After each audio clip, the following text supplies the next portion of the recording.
Hello dear all, कैसे आप सभी। आई होप आप सभी बढ़िया होंगे। तो कुछ एक क्वेश्चंस हम लेकर आए हैं आपके लिए बैंकिंग से। ये क्वेश्चंस बैंकिंग वालों के लिए तो इम्पॉर्टेंट है ही, साथ ही साथ जितने भी हमारे एग्ज़ाम है, चाहे एसएससी जीडी से लेकर आपके पास पुलिस, पटवारी, जेबीटी, किसी भी एग्ज़ाम की आप तैयारी कर रहे हैं तो उसके लिए ये क्वेश्चंस आना बहुत ज़रूरी है। तो चलिए बिना किसी टाइम वेस्ट किए बढ़ते अपने क्वेश्चंस की तरफ, और चैनल को लाइक, शेयर, सब्सक्राइब करना ना भूलेगा। तो क्वेश्चन कह रहा है 15 पुरुष और 16 महिलाएं मिलकर एक काम को 6 दिनों में पूरा करते हैं। यदि 12 महिलाएं उसी काम को 32 दिनों में पूरा कर सकती हैं तो 10 पुरुष इसी काम को कितने दिनों में पूरा करेंगे। तो क्वेश्चन कह रहा है जितना काम 15 पुरुष और 16 महिलाएं 6 दिन में कर सकती है, उतना ही काम 12 महिलाएं 32 दिनों में पूरा कर सकती हैं। तो कहने का मतलब वर्क तो बराबर है, टोटल वर्क जितना ये कर रहे हैं उतना ये 12 महिलाएं कर रही है 32 दिनों में। तो सबसे पहली बात, ये क्वेश्चन किसके ऊपर है? एमडीएच मसाले के ऊपर। ये हमारे को क्या पता होना चाहिए? एमडीएच बराबर है एमडीएच, नीचे क्या होता है? डब्ल्यू। ठीक है जी।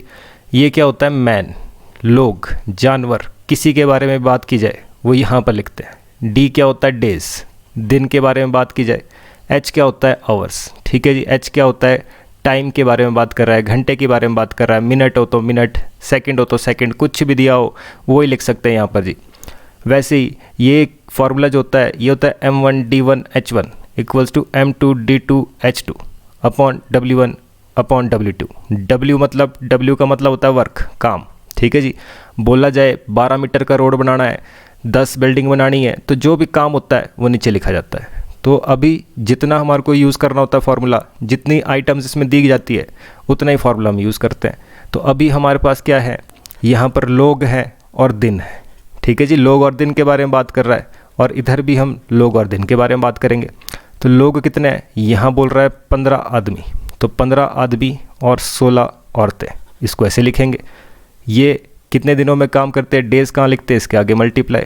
तो कितना है जी? 6। वैसे ही अगली कंडीशन क्या है? कितनी महिलाएं हैं? 12 वुमेन। ठीक है जी। आदमी कुछ नहीं है इसमें, 12 वुमेन है। डेज कितने हैं? इनको लग रहे हैं 32 दिन।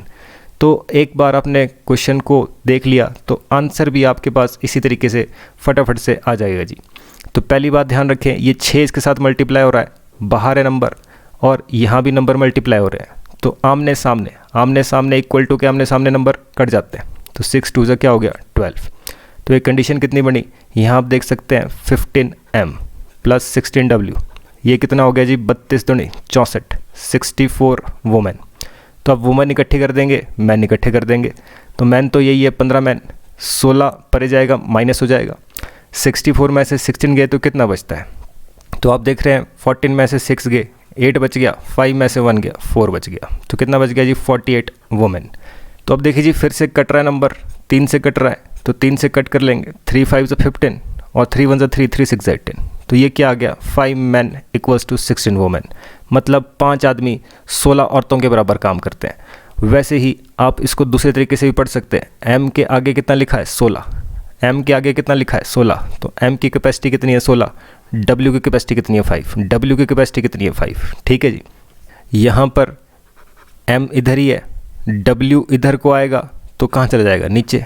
ठीक है जी। जिसको ये चीज़ समझ नहीं आए वो ऐसा भी कर सकता है, इसको इधर को ले आएंगे तो नीचे चला जाएगा। वैसे 16 तो परे है, 5 परे जाएगा तो कहाँ चला जाएगा? नीचे। ठीक है जी। क्योंकि मल्टीप्लाई कर रहा है तो परे जाके डिवाइड करेगा। तो अब तो समझ आएगा कि M की कैपेसिटी 16, W की 5, W की 5, W मतलब वुमेन। तो अब क्या काम होता है? किसी भी एक इक्वेशन में पुट कर देंगे। तो इस वाली इक्वेशन में जो है पुट कर देते हैं और टोटल वर्क निकाल देते हैं। तो टोटल काम पता होना चाहिए हमारे को। तो कितना है? ये है 12W इंटू 32। तो ये कितना बना? वुमेन की कैपेसिटी तो 5 है, तो कितना आ गया? 12 5 60। तो 60 मल्टीप्लाई बाय 32, तो कितना बन गया? 0, 6 2 12, 6 3 18 और 1 19। तो ये कितना बन गया? 1920, 1920। तो ये क्या निकल जाता है जी? Total work. जब आप कैपेसिटी इसमें भर देते हैं तो टोटल वर्क निकल जाता है। आप चाहे तो प्रीवियस वीडियोस देख सकते हैं टाइम एंड वर्क की, उसमें आपको पूरा कॉन्सेप्ट समझाया गया है। तो अब हम देख रहे हैं टोटल वर्क। टोटल वर्क कितना बन गया? 1920। टोटल वर्क कितना बन गया? 1920। अब इसको डिवाइड करना है जी। लास्ट स्टेप डिवाइड करना है किससे? जिससे पूछा गया है। तो 10 पुरुष पूछ रहा है, 10 मैन से क्या करना है? इसको डिवाइड करना है।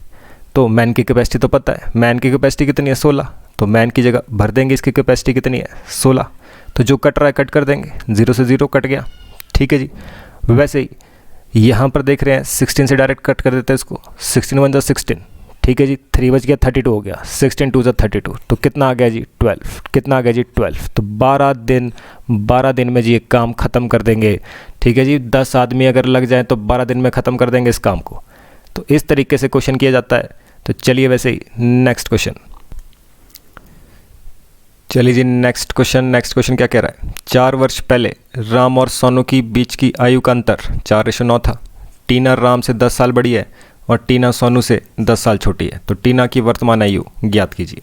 तो अब देखिए इस क्वेश्चन को 2 तरीके से हम करेंगे, एक तो आपको सिखाएंगे ऑप्शन के साथ और दूसरा हम इसका मेथड देखेंगे। तो सबसे पहले जो इसका मेथड है, कैसे हम मेथड से इसको सॉल्व कर सकते हैं। मेथड भी हमारे पास कैसी है, ट्रिक, ठीक है जी। जो भी मेथड है वो भी शॉर्ट है और जो ऑप्शन सॉल्व करना है वो भी इजी मेथड है जी। चलिए जी पहले हम देखते हैं मेथड के बारे में बात करते हैं। तो कौन कौन है इसमें हमारे को दिखा, सबसे पहले कौन है, राम और सोनू, ठीक है जी।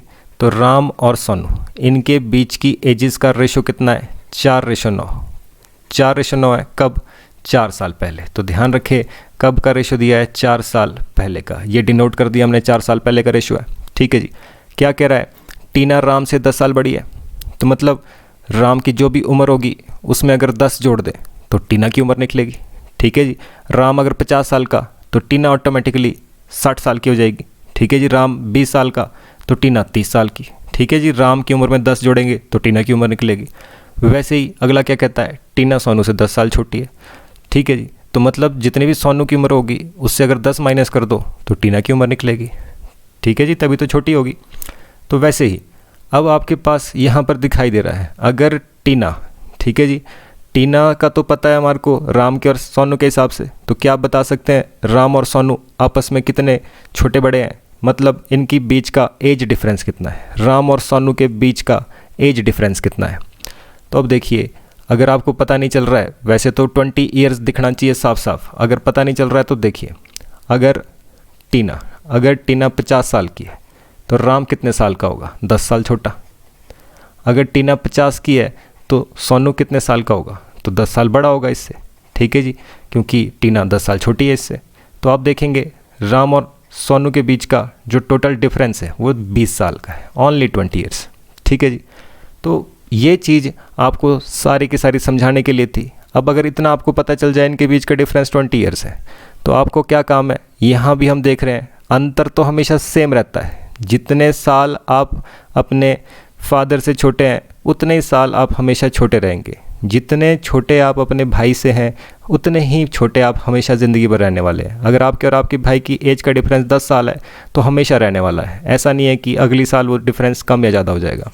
तो चलिए जी डिफरेंस कितना आ रहा है 5, हमारे पास रेशो में आ रहा है 5, जबकि एक्चुअल में कितना है, एक्चुअल में तो डिफरेंस 20 साल का है, तो 20 ऊपर लिखते हैं, नीचे रेशो वाला नंबर ऊपर एक्चुअल वाला नंबर, 5 का मतलब है 20। तो बताइए कि भाई अगर राम की उम्र निकालनी है तो 4 मल्टीप्लाई और सोनू की निकालनी है तो 9 मल्टीप्लाई। किसी की एक की एज निकाल देंगे, टीना की तो फिर निकल ही जाएगी, राम के निकालेंगे तो 10 साल ज़्यादा आ जाएगी टीना की, सोनू की निकालेंगे तो 10 साल कम कर देंगे। तो राम की निकाल रहे हैं, 10 साल जोड़ना है हमारे को लास्ट में, ठीक है जी। चलिए जी तो ये कितना बन गया, तो आपको दिख रहा है कट रहा है नंबर, तो 5 4 ज़ा 20 हो गया, 4 4 ज़ा कितना हो गया 16, 16 साल। तो राम कितने साल का, 16 साल का, बट कब, 4 साल पहले। जिस रेशो में आपने भरा है उसी का तो आंसर निकलेगा। तो 4 साल पहले जो है 16 साल का था, तो आज कितना होगा, अगर 4 साल पहले आप 16 साल के थे, आज आप 20 साल के हो गए होंगे। तो आज जो राम है, राम कितने साल का है, 20 साल का। तो क्या आप बता सकते हैं टीना कितने साल की होगी, तो ऑब्वियस सी बात है टीना 30 साल की होगी, 30 साल आंसर जी, 30 ईयर्स आंसर। तो एक तो तरीका ये हो गया जो कि आप मेथड से कर सकते हैं। वैसे ही आपको एक और तरीका इसमें बताते हैं कैसे आप ऑप्शन के थ्रू भी इस क्वेश्चन को कर सकते हैं। चलिए जी ऑप्शन से ले लेते हैं इस बार क्वेश्चन, ठीक है जी। क्वेश्चन वही है, 4 साल पहले राम और सोनू के बीच की आयु का अनुपात 4:9 था, ठीक है जी। टीना राम से 10 साल बड़ी है और टीना सोनू से 10 साल छोटी है। टीना की वर्तमान आयु बताइए, ठीक है जी।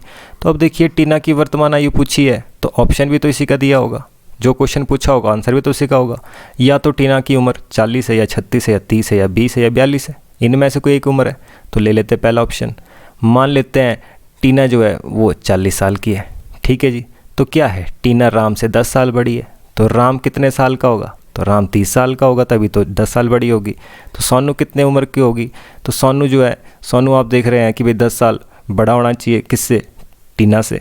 तो 10 साल बड़ा होगा तो कितना हो जाएगा, 50 साल का। अगर टीना 40 तो सोनू 50 हो जाएगा, ठीक है जी।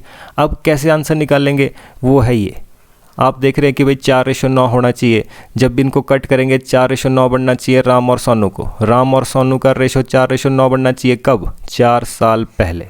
तो अगर आज ये 30 साल का है, 4 साल पहले कितने का होगा, तो आपको पता है 26। ये 50 का है तो 4 साल पहले कितने का होगा, तो आपको पता है 46, ठीक है जी। तो अब देखिए जी, एक 26 साल का, एक 46 साल का, तो इनका रेशो कितना बन गया, 4 साल पहले की उम्र निकाल दी हमने, तो इनका रेशो तो 4:9 होना चाहिए। अभी कितना बन रहा है, तो हम देख रहे हैं 2 13 जा, 2 2 जा 4, 2 3 जा 6, तो ये तो 4:9 नहीं है, तो ये तो ऑप्शन गया, ये गया। तो मान लेते हैं जी टीना जो है वो कितने साल की है, 36 साल की है। तो टीना अगर 36 साल की, तो राम कितने साल का होगा, तो राम तो 26 साल का होगा। और सोनू, सोनू तो इससे 10 साल है बड़ा, तो 46, ठीक है जी। बट रेशो तो 4 साल पहले का है, तो इनका रेशो कितना बन रहा है 4 साल पहले का, तो 4 साल पहले ये कितना हो जाएगा, ये 4 साल पहले 22 का हो जाएगा, ठीक है जी।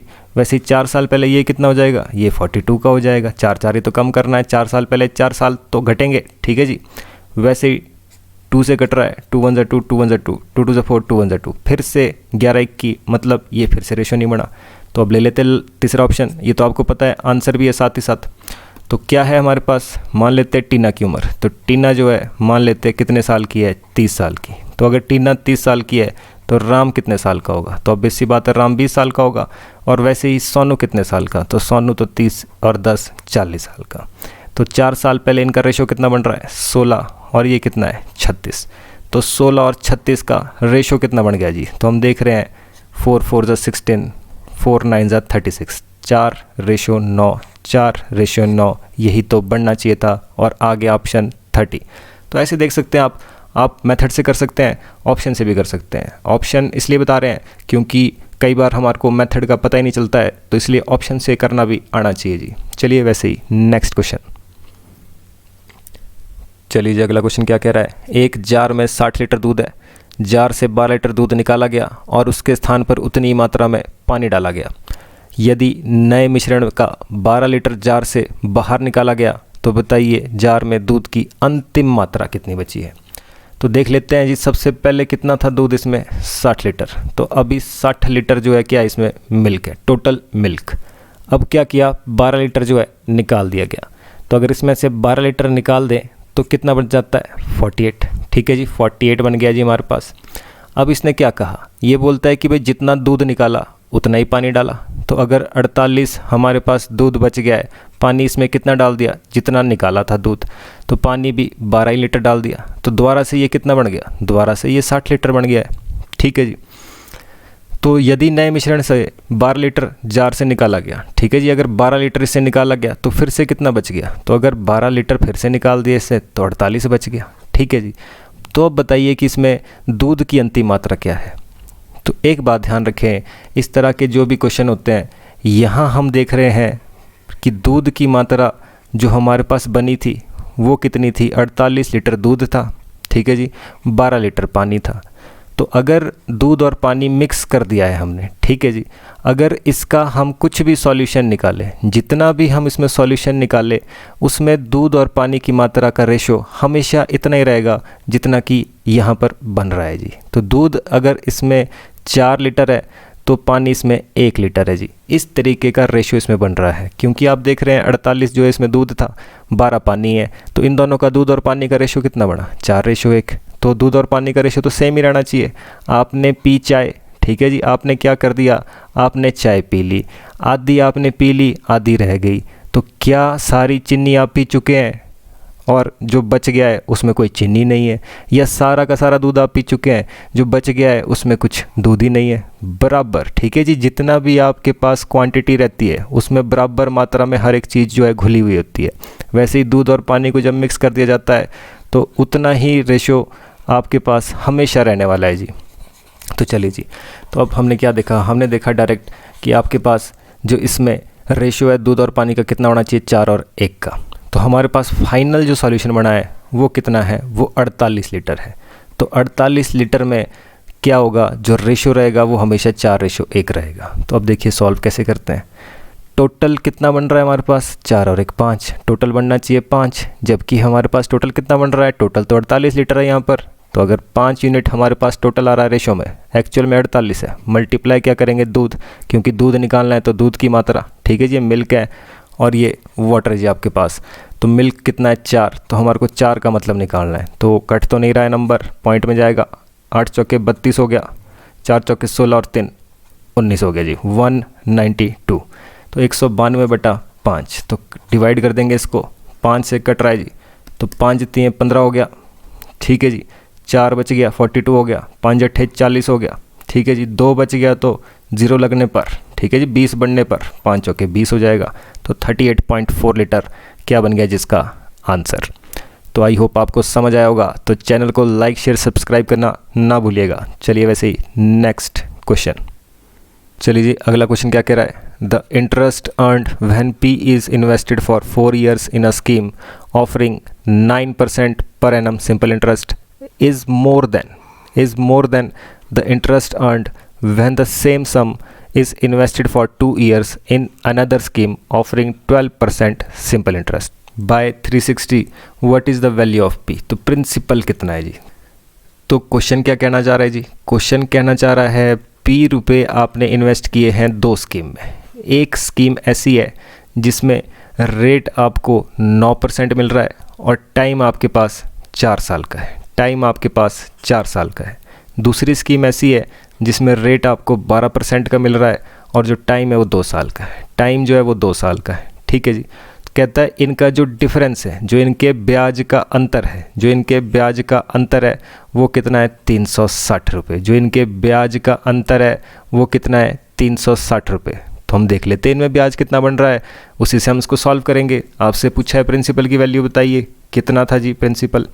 तो अब देखिए साधारण ब्याज क्या होता है, साधारण ब्याज होता है RT%, ठीक है जी। अगर किसी को ये चीज़ नहीं पता है तो आप सिंपल इंटरेस्ट की वीडियो देख सकते हैं, वहाँ आपको इजीली समझ आ जाएगा।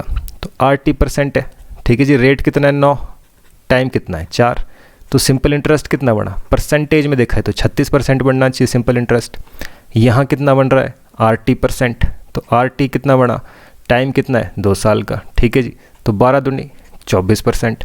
तो हमारे पास यहाँ ब्याज बन रहा है 24%, यहाँ बन रहा है 36%, ठीक है जी। हमारे को 360 क्या दिया है, डिफरेंस, अंतर, इन दोनों का अंतर। अभी हमारे पास अंतर आ कितना रहा है रेशो में, फ्रैक्शन में देख रहे हैं, रेशो में देख रहे हैं, चाहे परसेंटेज में देख रहे हैं, काम वैसा ही चलता है। तो इनमें कितने का डिफरेंस है, 12% का। 36 और 24 में 12% का डिफरेंस है, तो हमारे पास तो आ रहा है 12% का डिफरेंस, ठीक है जी। जबकि एक्चुअल में डिफरेंस कितना है, एक्चुअल में तो 360 का है। तो अगर 12 का मतलब 360 है, ठीक है जी, एक्चुअल में 360 का है, तो अगर 12 का मतलब 360 है, मल्टीप्लाई क्या करते हैं, जो निकालना है, निकालना क्या है, प्रिंसिपल। प्रिंसिपल क्या होता है, हमेशा 100%, प्रिंसिपल हमेशा 100% होता है। तो इसलिए जिसको भी ये चीज़ें नहीं पता है ज़रूर सिंपल इंटरेस्ट की वीडियो देखे जी। तो 12 3 36 हो गया, ठीक है जी। 13 × 100 कितना बन गया, 3000। 3000 क्या बन गया जी आंसर, 3000 क्या हो गया आंसर जी। तो इस तरीके से क्वेश्चन को किया जाता है। चलिए वैसे ही नेक्स्ट क्वेश्चन। तो चलिए जी अगला क्वेश्चन क्या कह रहा है, वर्ष 2013 में एक गांव ए की जनसंख्या गांव बी की जनसंख्या से 30% अधिक थी। तो चलो पहले इतना ही काम कर लेते हैं। तो एक गांव ए है, दूसरा गांव बी है, ठीक है जी। ये कहता है कि भाई ए गांव की जो जनसंख्या है वो 30% ज़्यादा है बी गांव से। तो अब देखिए इसकी कम या ज़्यादा बोली ए की, तो बी को हमने क्या मानना है, जिसके बारे में कुछ नहीं बोलता उसको 100 मानते हैं हमेशा। मान लेते हैं ये 100 है, परसेंटेज का काम है हमेशा 100 मानना है। तो 100 है, तो ए गांव की जनसंख्या कितनी होगी, इससे 30% ज़्यादा। तो 100 का 30% 30 होता है, तो 130 बन जाएगी इसकी जनसंख्या। कब, 2013 में। तो 2013 का हिसाब किताब है ये, ठीक है जी। आगे क्या कहता है, 2014 में ए गांव की जनसंख्या में पिछले वर्ष की तुलना में 20% की वृद्धि हुई। तो अब जो 2014 आया है, 2014 में क्या हो रहा है, तो जो जनसंख्या ए की थी अब 20% बढ़ जाएगी इससे, ठीक है जी। तो 20% बढ़ जाएगी, तो 20% अगर जनसंख्या बढ़ जाए तो कितना बढ़ेगा, तो हम देखते हैं 30 का 20%, तो 20% कितना बनता है, 2 कट रहा है 13 दूनी 26, तो 26 लोग बढ़ जाएंगे जी। तो 26 लोग अगर बढ़ जाएंगे तो कितने बन गए, 156, 156 बन गया जी। ठीक है जी। तो हमारे हिसाब से 2014 में कितनी जनसंख्या बन रही है, 156। आगे क्या कहता है जी, यदि 2014 में गांव ए की जनसंख्या 7176 थी, तो बताइए 2013 में बी गांव की जनसंख्या कितना थी। तो हमारे पास जनसंख्या कितनी आ रही है, 156। हमारे पास जनसंख्या कितनी है, 156, जबकि एक्चुअल में कितनी है, 7176। तो आपको पता है कैसे लिखते हैं, तो जो हमारे पास आ रहा है रेशो में, फ्रैक्शन में, परसेंटेज में, वो नीचे एक्चुअल वाला नंबर ऊपर, तो 7176 बन गया जी हमारे पास। ठीक है जी। मल्टीप्लाई क्या करते हैं, जो निकालना है। तो निकालना क्या है जी, ये कह रहा है 2013 में बी गांव की जनसंख्या, तो बी गांव की जनसंख्या तो 100 है हमारे हिसाब से, तो हमारे हिसाब से जो 156 आया है उसका मतलब 7176 है, तो 100 का मतलब कितना होगा जी। तो सॉल्व कर लेते हैं इसको। तो सॉल्व करने के लिए डिवाइड करते हैं, बड़ा नंबर लेते हैं, थोड़ा 4 से कर लेते हैं डिवाइड, 4 3 12 हो गया, 9 चौके 36 हो गया। वैसे ही 4 एकम 4 हो गया, 3 बच गया इधर। ठीक है जी। तो 7 चौके 28 हो गया, 3 बच गया इधर, 9 चौके 36 हो गया, 1 बच गया, 4 चौके 16 हो गया जी।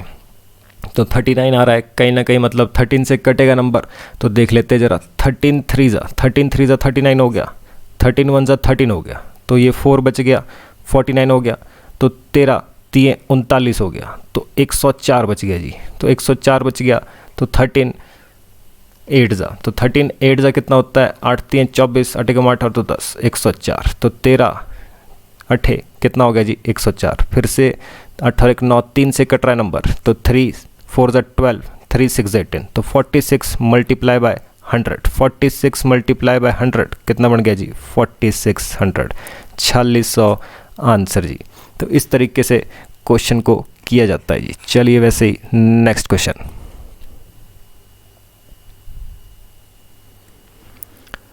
अगला क्वेश्चन जी, टॉम ने एक निश्चित राशि का 20% अली को दिया।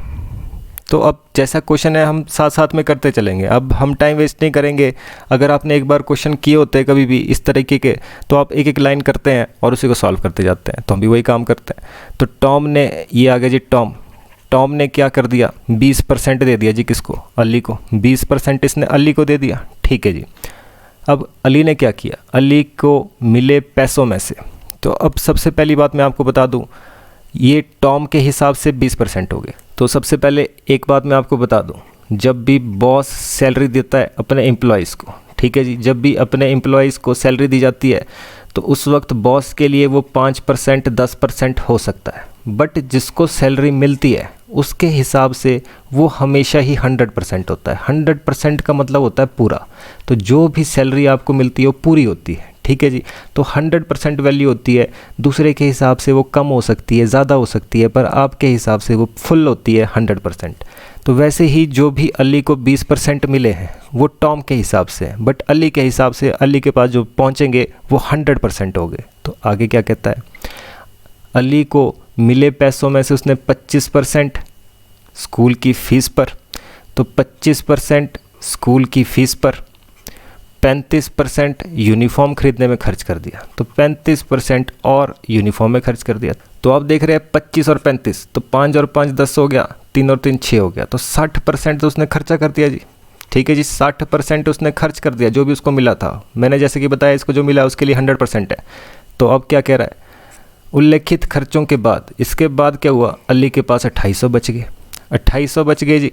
तो शुरुआत में टॉम के पास कितना पैसा था, तो अब देखिए ये क्या कह रहा है, ये कह रहा है कि भाई अब इसके पास 2800 बच गए। हमारे हिसाब से कितने बचने चाहिए परसेंटेज के हिसाब से, तो आप देख रहे हैं 60% इसका खर्चा हुआ है। तो अगर 60% इसका खर्चा हुआ है तो बचा हुआ कितना होगा, तो हमारे हिसाब से तो इसके पास 40% बचना चाहिए, जबकि एक्चुअल में बचा कितना है 2800। तो 40% का मतलब है जी 2800, ये हमारे पास, ये एक्चुअल में। मल्टीप्लाई क्या करते हैं, जो निकालना है, तो निकालना मतलब पूरी वैल्यू निकालनी है, 100 की वैल्यू। 100 किसका आएगा अभी, सिर्फ अली का, मतलब अली के पास जितने थे वो टोटल रुपीज़ निकलेंगे अभी मल्टीप्लाई करके। तो कट रहा है नंबर, ठीक है जी, 7 चौके 28 हो गया, तो 70 × 100 कितना बन गया 7000। तो 7000, तो 7000 आया जी। तो 7000 तो है, पर टॉम के हिसाब से तो 20% है, मतलब ये अब टॉम का हिसाब निकाल रहे हैं तो टॉम के हिसाब से तो कितना है 20% है, तो 20% का मतलब है 7,000। मल्टीप्लाई क्या करना है, जो निकालना है, निकालना क्या है 100% जो टॉम के पास था पूरे कितने थे जी, तो 20 पंजे 100 हो गया, 7 पंजे 35, 35,000, तो 35,000 क्या बन गया जी आंसर, 35,000 रुपये आंसर। चलिए वैसे ही नेक्स्ट क्वेश्चन। चलिए जी अगला क्वेश्चन क्या कह रहा है, दो स्थानों ए और बी के बीच की दूरी 140 किलोमीटर है। तो मान लेते हैं ये दो स्थान है जी, ठीक है जी, एक ए है दूसरा बी है, इनके बीच की दूरी 140 किलोमीटर है। पहला स्कूटर 10 बजे 50 किलोमीटर प्रति आवर की स्पीड से ए से बी की तरफ जाता है। तो पहला जो स्कूटर है उसकी स्पीड है 50 की, ठीक है जी, और चल कितने बजे रहा है 10 बजे, 10 बजे ये चलना शुरू हो रहा है। आगे क्या कहता है जी, दूसरा स्कूटर दोपहर 12 बजे 30 की स्पीड से चलता है जी, तो 12 बजे चल रहा है जी, ठीक है जी, और कितने 30 की स्पीड से चल रहा है, ठीक है जी। बी से ए की ओर आ रहा है और साथ ही साथ ये स्कूटर वाला इधर को आ रहा है, ये वाला स्कूटर वाला इधर को जा रहा है, ठीक है जी। तो दोनों स्कूटर किस समय एक दूसरे से मिलेंगे, तो किस समय एक दूसरे से मिलेंगे जी। तो अब देखिए इस तरीके के क्वेश्चन कैसे किए जाते हैं।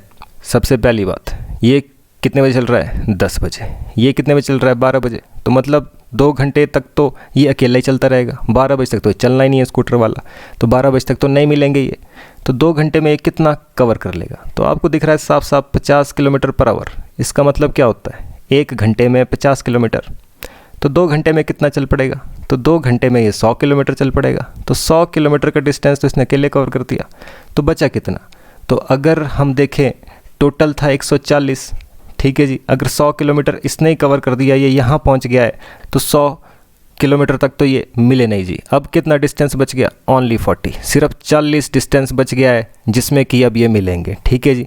तो 2 घंटे तक तो नहीं मिले जी, तो 40 का डिस्टेंस है, ठीक है जी, नया डिस्टेंस 40 का है। अब इसकी स्पीड 50 की है, इसकी स्पीड 30 की है। अब टाइम 12 बज गया है, तो अब ये भी चलेगा, ये भी चलेगा, ये तो चल ही रहा था, बट अब 12 बजे ये भी चलना शुरू होगा। तो आपको पता है इस तरीके के क्वेश्चन में क्या करना है। अगर किसी ने ट्रेन की वीडियो नहीं देखी है तो स्पीड डिस्टेंस टाइम में ट्रेन के कॉन्सेप्ट ज़रूर देखें जी। तो यहाँ पर देखिए अब आपको निकालना क्या है, निकालना है टाइम, कितने बजे मिलेंगे। टाइम क्या होता है, डिस्टेंस अपॉन स्पीड। डिस्टेंस कितना रह गया है बाकी, डिस्टेंस तो अब केवल 40 किलोमीटर रह गया है। स्पीड क्या बनेगी, तो ऐसे केस में जब भी हमारे पास दोनों ट्रेनें एक दूसरे की तरफ आ रही हो, गाड़ी हो, ट्रक हो, कोई भी हो, एक दूसरे की तरफ आए या दोनों के दोनों एक ही डायरेक्शन में जाएं, उस वक्त रिलेटिव स्पीड बन जाती है जी। तो दोनों के हिसाब से जो निकलता है वो रिलेटिव स्पीड होता है। तो ध्यान रखिए जब दोनों एक दूसरे की तरफ आती है तो स्पीड बढ़ेगी जैसे केस में, ऐसे केस में स्पीड ज़्यादा होगी और एकदम से क्रॉस करेंगे। जब ये लोग इसी तरफ को एक ही डायरेक्शन में जाएंगे तो ऐसे केस में स्पीड होती है माइनस। जिसने कॉन्सेप्ट नहीं देखा है वो कॉन्सेप्ट जरूर देखे जी। तो ऐसे केस में रिलेटिव स्पीड क्या होगी, प्लस हो जाती है जी। तो स्पीड कितनी बनी, एक 30 है, एक 50 है, तो टोटल स्पीड कितनी बन जाएगी 80 की। तो 40 दूनी 80 हो गया, ये कितना बन गया 1/2 आवर, आधा घंटे बाद। तो आधे घंटे बाद जो है मिल जाएंगे। कब आधे घंटे बाद, 12 बजे के आधे घंटे बाद। तो अभी 12 बजे के आधे घंटे बाद टाइम क्या होता है 12:30, 12:30, ठीक है जी। तो 12:30 PM आंसर जी। तो इस तरीके से क्वेश्चन को किया जाता है। तो कॉन्सेप्ट जरूर देखें अगर आपने वीडियो नहीं देखी है जी। चलिए वैसे ही नेक्स्ट क्वेश्चन। तो चलिए जी अगला क्वेश्चन क्या कह रहा है, एक ही कीमत पर 2 मोबाइल फ़ोन खरीदे गए, एक को 30% के लाभ पर बेचा और दूसरे को उस कीमत पर बेचा जो पहले बेचे गए मूल्य से 2500 कम था। यदि दोनों मोबाइल फ़ोन को बेचकर कुल लाभ 5% था तो मोबाइल फ़ोन की लागत मूल्य क्या है। तो अब देखिए क्या क्वेश्चन पूछ रहा है, फ़ोन की कीमत सीपी, एक फ़ोन की कीमत मतलब एक की सीपी। तो एक की सीपी दूसरे की सीपी दोनों की बराबर ही है, तो हम इसको ऑप्शन से ले लेते हैं जी। मान लेते हैं जो सीपी है, जैसा कि पहला ऑप्शन दे रहा है, एक फ़ोन की सीपी 8000 है, ठीक है जी। तो दूसरे फ़ोन की सीपी भी कितनी होगी 8000 ही, ठीक है जी। तो वैसे ही क्या बोला इसने, ये बोलता है एक को बेचा 30% के प्रॉफिट पर, तो इसका 30% का प्रॉफिट कितना बन जाएगा। तो 8000 का 30% कितना बनता है, तो 8000 का मतलब मल्टीप्लाई, तो 30% हम निकाल रहे हैं तो कितना हो गया 8 × 2400। तो 2400 रुपये ज़्यादा में बेच दिया, 8000 का था 2400 रुपये का प्रॉफिट हो गया, तो कितने में इसने बेचा होगा, तो आपको दिख रहा है 10,400। तो 10,400 में इसने बेच दिया है, ठीक है जी। फिर क्या कहता है, दूसरे को उसने बेचा 2500 रुपये कम में, तो 2500 रुपये कम में बेचा, पहले को बेचा है 10,400 में, दूसरे को कितने बोल रहा है 2500 कम में। तो कितना कम बेचा उसने, ये 9 हो गया, 9 में से 2 गया 7 हो गया, तो 7,900 रुपये का उसने ये दूसरा फ़ोन बेच दिया है जी। ठीक है जी। अब क्या है, तीसरी कंडीशन होनी चाहिए कि भाई 5% का प्रॉफिट आना चाहिए। तो क्या ये 5% का प्रॉफिट बन रहा है इसमें? तो देख लेते हैं प्रॉफिट परसेंटेज कैसे निकालते हैं। ऊपर प्रॉफिट, नीचे सीपी मल्टीप्लाई बाय 100। तो प्रॉफिट कितना है जी आपके पास, सीपी कितना है? तो सीपी तो पहली बात, सीपी कितना है आपके पास टोटल 16,000। ठीक है जी, 16,000 है सीपी, टोटल सीपी। ठीक है जी, जितनी कीमत जेब से गई है टोटल है जी। तो इसने बोला भी है कि टोटल प्रॉफिट बनना चाहिए 5,000, तो टोटल सीपी 16,000 है। प्रॉफिट कितना हुआ? तो आपको पता है 16,000 तो सीपी बना। ठीक है जी, वैसे ही एसपी कितना बन रहा है इधर, तो ये कितना बन गया 0 0 9 और 4 13। ठीक है जी, 7 और 1 8, तो 18,300 बन गया जी। तो प्रॉफिट कितने का हुआ फिर इसमें? तो प्रॉफिट हम देख रहे हैं कितने का हो गया, 16 और 2 18। ठीक है जी, 2300 रुपये का प्रॉफिट हो गया। तो 2300 रुपये मल्टीप्लाई क्या करते हैं 100। तो हम देख रहे हैं 3 0 से 3 0 तो हो गई कैंसिल। तो ये 16 है, ये 230 है, तो 16 5 230 तो नहीं होता, 5% तो नहीं आ रहा है जी। तो मतलब ये तो ऑप्शन हमारे पास नहीं है। ठीक है जी, तो पहला ऑप्शन तो गया, पहला ऑप्शन तो गया जी। अब वैसे ही देख लेते हैं सेकंड ऑप्शन फटाफट से। तो सेकंड ऑप्शन में वही काम है। अब हमारे को एक बार जब क्वेश्चन पढ़ लिया तो इतना आइडिया होता है कि काम क्या करना है।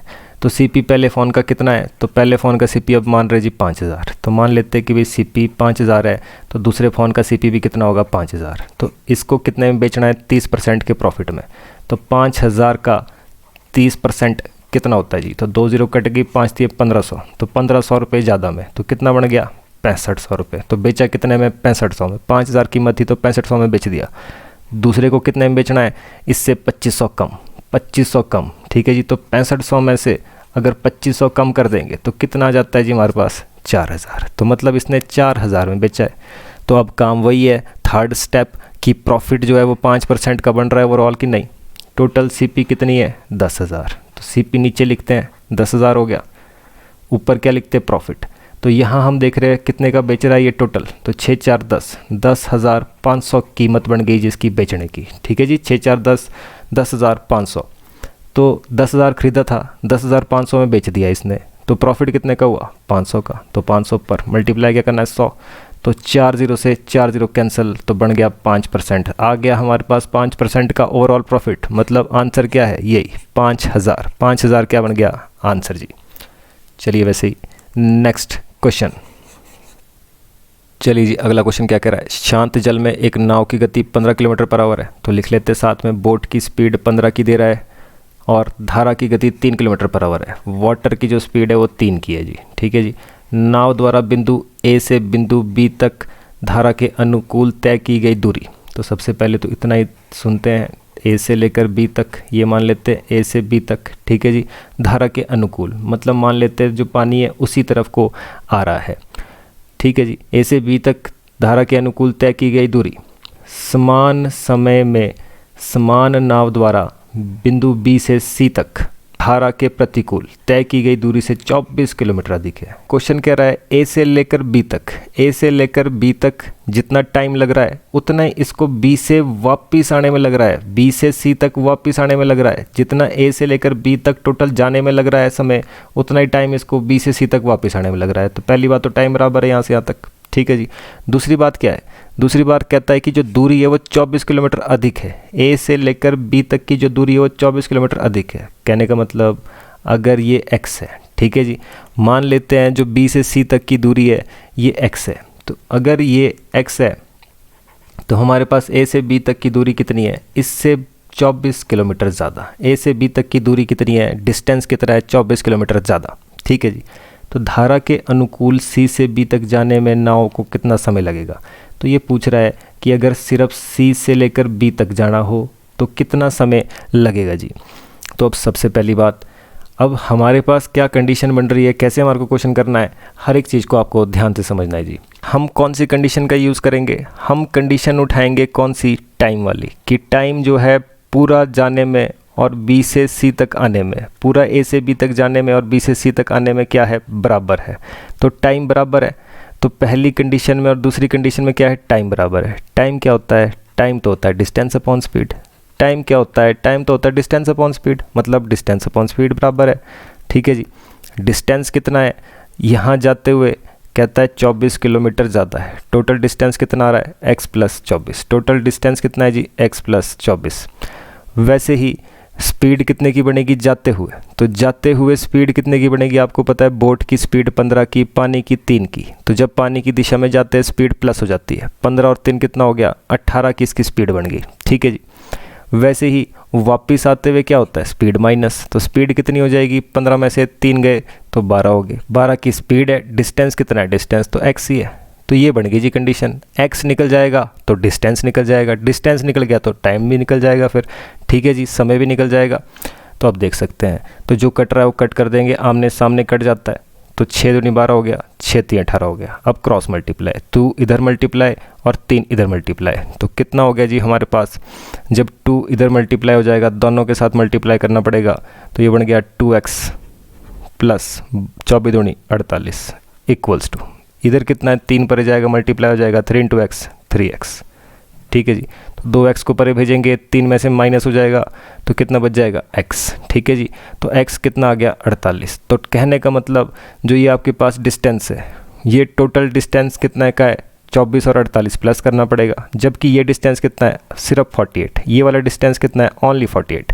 तो बस हमारे को चाहिए भी यही है, यही चाहिए हमारे को। तो निकालना क्या हमने? निकालना है पानी की दिशा में। ठीक है जी, इस तरफ को पानी जा रहा है तो इस तरफ को C से लेकर B तक की जो दूरी तय करनी है उसमें टाइम कितना लगेगा? तो टाइम का फॉर्मूला क्या होता है? Distance upon speed. ठीक है जी, डिस्टेंस कितने का है? ये तो 48 किलोमीटर का डिस्टेंस है। स्पीड कितनी बनेगी? जाते हुए स्पीड तो प्लस हो जाती है। जाते हुए पानी की दिशा में स्पीड कितने की होगी? तो स्पीड तो 18 की होगी। तो 6 से कट रहा है, 6 से कट कर लेंगे, 6 3 18, 8 6 की 48। तो 8/3 इसको कैसे लिखा जाता है? 3 दूनी 6 और 2 बच गया। ठीक है जी, 3 दूनी 6, मिक्स फ्रैक्शन में चेंज। तो ये हो गए 2 घंटे पूरे, और ये 2/3 को क्या करना पड़ेगा जी? मिनट में चेंज। तो मिनट में चेंज करने के लिए हमारे को क्या मल्टीप्लाई करना पड़ेगा? 60 जी। ठीक है जी, तो 3 20 × 60, 22 × 40। तो कितना बन गया? 2 घंटे पूरे और साथ ही साथ 40 मिनट। 40 मिनट, तो 2 घंटे 40 मिनट आंसर जी। तो आप देख रहे हैं 2 घंटे 40 मिनट आंसर। चलिए वैसे ही नेक्स्ट क्वेश्चन जी। तो अगला क्वेश्चन क्या कह रहा है? दो स्थान A और B के बीच की दूरी 110 किलोमीटर है। तो फिर से A और B है, इनके बीच का डिस्टेंस 110 किलोमीटर का है। पहली कार A से B 40 किलोमीटर की स्पीड से जा रही है। तो 40 किलोमीटर पर आवर की स्पीड से जा रही है पहली कार। सुबह 11 बजे चल रही है जी। तो 11 बजे 40 की स्पीड से चल पड़ी। दूसरी कार B से A की तरफ, ये इधर को जा रही है, दूसरी कार इधर को आ रही है 50 की स्पीड से। तो 50 किलोमीटर पर आवर की स्पीड है। वैसे ही 1 बजे प्रस्थान करती है जी। तो ये कितने बजे चल रही है? तो 1 बजे ये चल रही है। तो अब आपके पास काम वही है, दोनों एक दूसरे से कितने समय में मिलेगी? टाइम। काम क्या है हमारे पास? काम तो टाइम के ऊपर है सारा। तो टाइम आप देख रहे हैं कितना है? यहाँ 11 है, यहाँ 1 है। तो 2 घंटे तो अभी 20 नहीं चलना है। तो 2 घंटे अगर ये चल पड़ेगा तो 1 घंटे में कितना पहुँच रहा है? 40। 2 घंटे में कितना पहुँच जाएगा? 80। तो 80 तो इसने ही कवर कर दिया। तो बच्चा कितना डिस्टेंस? तो ओनली 30। ठीक है जी, 110 था टोटल, 80 अगर इसने कवर कर दिया तो बचा कितना है? 30। ओनली 30 बच गया आपके पास। ठीक है जी, तो 30 किलोमीटर बच गया है। टाइम निकालना है। टाइम क्या होता है? Distance upon speed. डिस्टेंस कितना है? डिस्टेंस तो रह गया ओनली 30। स्पीड कितनी बनेगी? एक दूसरे की तरफ आ रहे तो प्लस हो जाती है। 50 और 40 कितनी होगी? 90। तो 30 3 90 होता है। तो 1/3 घंटे जी। तो 1/3 घंटे का मतलब क्या होता है? ये तो पूरा 1 घंटा भी नहीं है। तो 1/3 को मिनट में चेंज करने के लिए 60 से मल्टीप्लाई। तो कितना बन गया? 20 मिनट। ठीक है जी, 20 मिनट बाद। 20 मिनट किसके बाद? तो आप देख रहे हैं 2 घंटे तो चला, 1 बजे तक तो मिलने का कोई सवाल ही नहीं है। ठीक है जी, 1 बजे जो है, 1 बजे के बाद ये भी चलेगा, ये भी चलेगा, तब मिलेंगे दोनों। तो 1 बजे के 20 मिनट बाद कितना टाइम हो जाता है? 1:20 मिनट। 1:20 मिनट आंसर जी। तो आई होप आपको ये क्वेश्चंस समझ आए होंगे। तो इसी तरीके के और भी क्वेश्चन समझने के लिए, ऐसे ही कॉन्सेप्ट जानने के लिए चैनल को लाइक शेयर सब्सक्राइब करना ना भूलें और देखते रहिए वीडियोस। मिलते हैं आपसे नेक्स्ट पार्ट नेक्स्ट कॉन्सेप्ट के साथ।